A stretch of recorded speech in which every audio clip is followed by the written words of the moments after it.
first thing we want to do is find w prime of 20.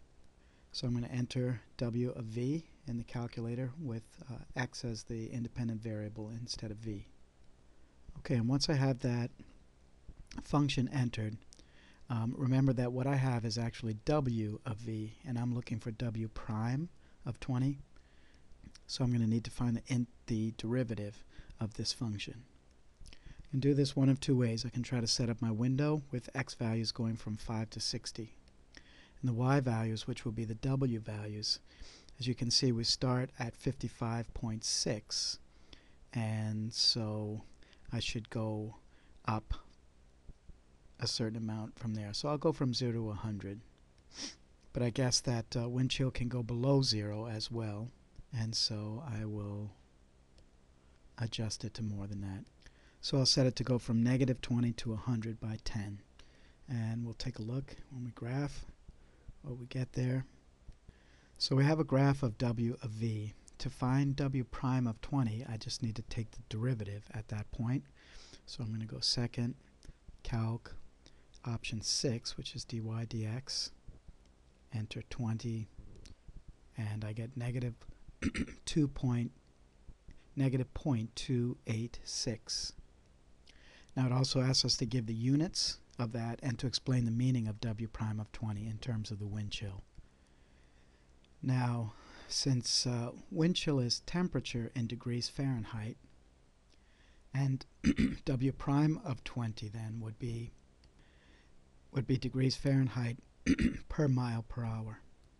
And those are kind of crazy units, but again, if we were to look at the average rate of change over time 0, or for velocities between 5 and 20, we would see that the numerator is in terms of w, which is degrees Fahrenheit, and the denominator is the change in velocity, and that is in miles per hour. So we definitely have degrees Fahrenheit over miles per hour, and we want to explain what that means then. And so we say this is the rate at which the temperature appears or feels like it's falling or rising as the wind picks up or dies down. That's when I say it feels like it's falling or rising, feels to your skin that the temperature is falling or rising as the wind picks up speed or dies down. In part B, we want to find the average rate of change over the interval for v goes from 5 to 60. And just as we did a moment ago, we're going to write that as w of 60 minus w of 5 over 60 minus 5. Coming back to our calculator, I'm going to go to the home screen. I'm going to do vars, y vars, function y1 of 60 minus vars, y vars, function y1 of 5. And I can get the numerator this way, and then divide that by 60 minus 5, which is 55. And I get a value of negative 0.254. And that is still in degrees Fahrenheit divided by miles per hour. Now the next thing we want to do is to find the value of v at which the instantaneous rate of change of w is equal to the average rate of change of w over the interval 5 to 60.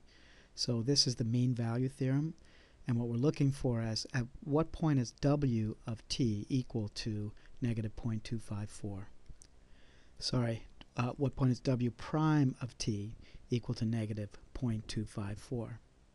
So you recall the mean value theorem tells us that at some point, if the function is continuous and differentiable, the instantaneous rate of change has to equal the average rate of change over that time interval. In this case, we're not working with time, we're working with a change in velocity. So what I want to do now is to actually graph the derivative. So I'm going to turn off the function itself and go to Math, option 8, which is nderiv, vars, y vars, function y1, comma x, comma x will actually graph the derivative. And I'll continue this in the next video.